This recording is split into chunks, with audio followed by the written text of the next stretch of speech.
நந்தினி, இறுதி நாள் சட்டப்பேரவையில் காவல் திருத்த சட்ட முன்வடிவு தாக்கல் செய்யப்பட்டிருக்கிறது. இதன் முக்கிய அம்சம் என்ன? விவரங்களை பதிவு பண்ணலாம். வணக்கம். இறுதி நாள் சட்டப்பேரவையில் சென்னை மாவட்ட காவல் திருத்த சட்ட முன்வடிவை தமிழ்நாடு முதலமைச்சர் தாக்கல் செய்தார். அதன் தொடர்ச்சியாக மிக முக்கியமாக மதுவிலக்கு திருத்த சட்ட முன்வடிவை அமைச்சர் முத்துசாமி சட்டப்பேரவையில் தற்போது தாக்கல் செய்திருக்கிறார்.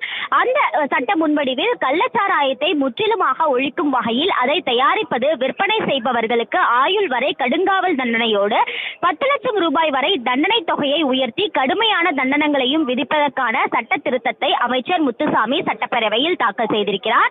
தற்போதுள்ள 1937ஆம் ஆண்டு தமிழ்நாடு மதுவிலக்கு சட்டத்தின்படி விதிகளை மீறி மதுவினை இறக்குமதி செய்வது, ஏற்றுமதி அருந்துதல் குற்றங்களுக்கு தண்டனைகள் வழங்கப்படுகின்றன.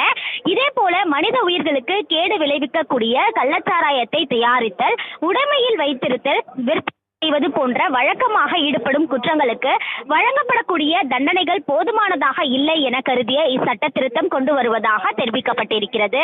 தமிழ்நாட்டில் இருந்து கள்ளச்சாராயத்தின் அச்சுறுத்தலை முற்றிலுமாக ஒழிப்பது அவசியம் என்று அரசு கருதுவதாகவும், எனவேதான் கள்ளச்சாராயத்துடன் கலப்படமாக கூடிய குடித்தன்மை இழந்த எரிசாராயம், மெத்தனால் போன்ற தடை செய்யப்பட்ட மதுபானங்களால் விலை மதிப்பற்ற உயிர்களை இழக்க நேரிடுவதால் கள்ளச்சாராய விற்பனை தடுக்க தண்டனை அதிகரிப்பது அவசியம் என்று அரசு கருதுவதாக தெரிவிக்கப்பட்டது.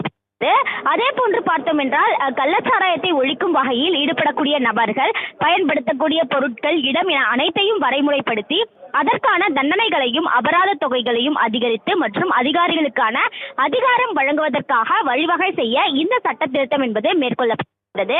அந்த வகையில்தான் மதுவிலக்கு திருத்த சட்ட முன்வடிவை சட்டப்பேரவையில் அமைச்சர் முத்துசாமி தாக்கல் செய்திருக்கிறார். இந்த சட்ட முன்வடிவை பொறுத்தவரையில் முதலமைச்சரின் பதில் உரைக்கு பிறகாக எடுத்துக் கொள்ளப்பட்டு குரல் வாக்கெடுப்பு மூலம் நிறைவேற்றப்பட உள்ளது குறிப்பிடத்தக்கது. தங்களது தகவல்களுக்கு நன்றி நந்தினி.